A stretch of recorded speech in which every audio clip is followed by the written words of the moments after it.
Assalamualaikum warahmatullahi wabarakatuh. Perkenalkan, kami dari kelompok 4 kelas 2A Ilmu Komunikasi dengan saya Alsyada Zahra dan rekan saya Liza Dulu Setia. Saya Tika Ismatul Maula. Kami di sini akan mempresentasikan hasil diskusi kami mengenai analisis kampanye yang diadakan oleh Tunas Hijau.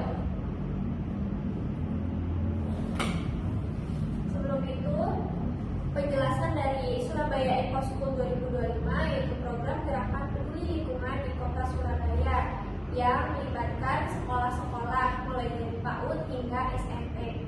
Program ini dibuat untuk membiasakan siswa menjaga lingkungan sejak dini, seperti mengurangi sampah, mendaur ulang, membuat area hijau, hingga menjalankan kebiasaan ramah lingkungan di sekolah dan di rumah. Selanjutnya itu ada target audiensnya. Target audiensnya itu tadi kan dari PAUD sampai SMP. Nah, yang pertama itu memang siswa SD sampai SMP. Yang kampanye ini jelas ditujukan kepada pelajar karena diadakan di lingkungan sekolah, melibatkan tim lingkungan hidup sekolah dan aksi bersama siswa. Selanjutnya itu ada guru dan tenaga kependidikan. Nah, karena pembentukan tim lingkungan sekolah itu melibatkan seluruh warga sekolah, termasuk guru dan staf sekolah sebagai pengawas dan penggerak sekolah. Selanjutnya itu ada keluarga siswa atau guru. Nah, kampanye juga menyasar keluarga Zero Waste 2025 sehingga orang tua dan keluarga di rumah turut dilibatkan dalam tindakan pengurangan sampah dan manajemen sampah. Yang terakhir itu ada masyarakat sekitar sekolah atau lingkup yang lebih luas. Karena dengan mengubah kebiasaan di rumah dan sekolah, efeknya itu bisa meluas ke lingkungan yang lebih besar.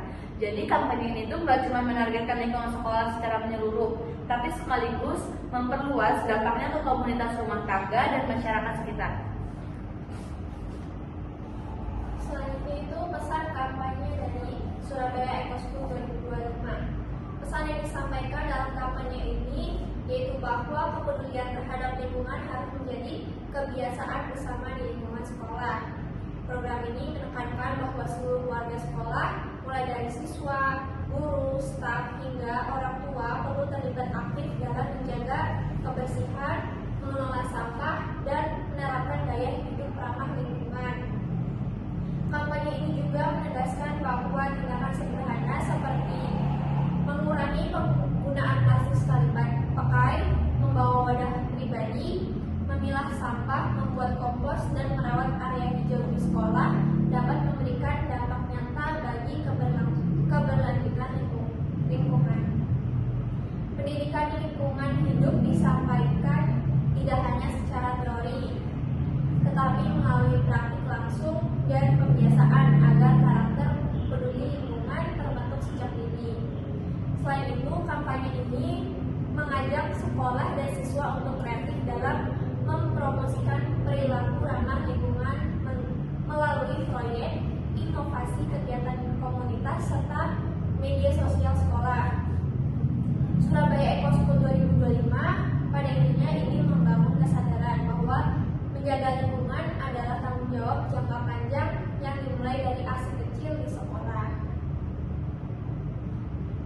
Selanjutnya ada 5 aksi atau tindakan Surabaya Eco School 2025. Yang pertama itu refuse atau menolak penggunaan plastik sekali pakai. Yang kedua reduce, yaitu membawa perlengkapan pribadi yang dapat dipakai berulang.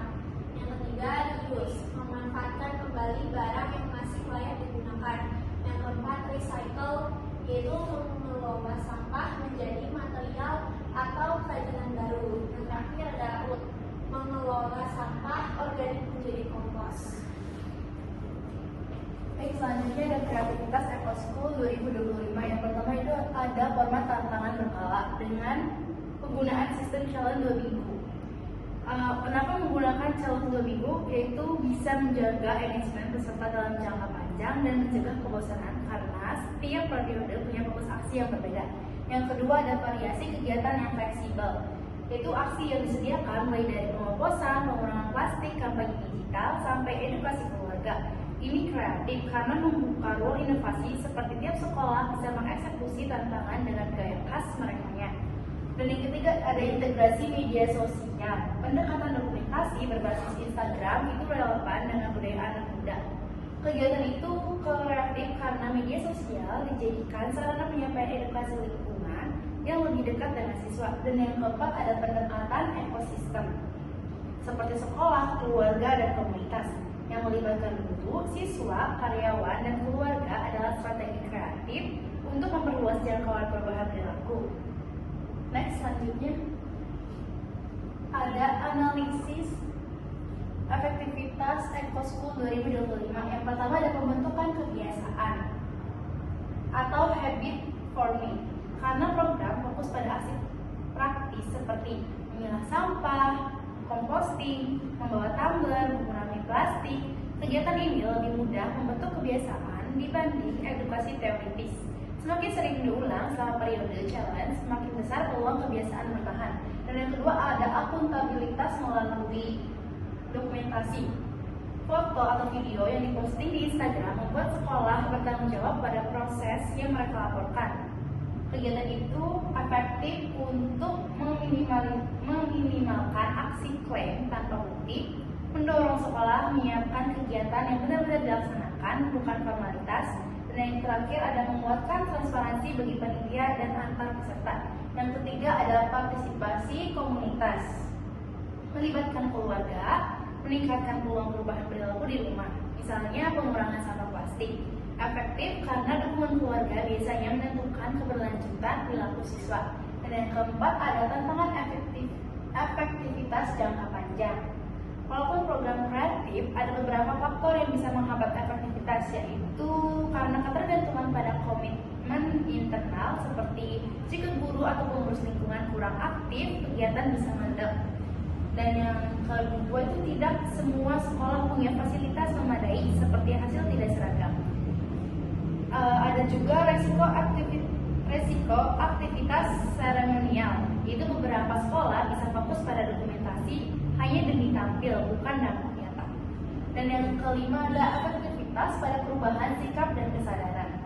Program challenge yang berulang dan melibatkan aksi nyata biasanya lebih efektif meningkatkan environmental awareness dibanding sekedar penyuluhan. Apalagi dengan kompetensi sehat antar sekolah, motivasi siswa biasanya lebih tinggi. Next.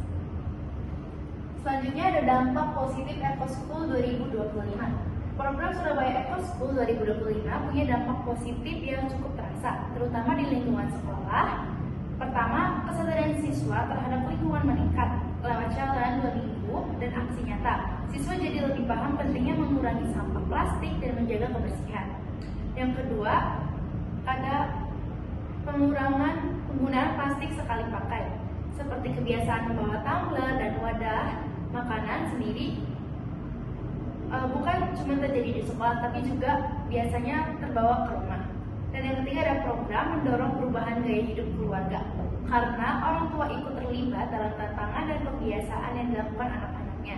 Dan yang keempat yaitu kampanye dapat membuka ruang efektivitas siswa, misalnya lewat lomba jingle, inovasi daur ulang, dan konten media sosial, sehingga edukasi lingkungan terasa lebih fun dan enggak membosankan.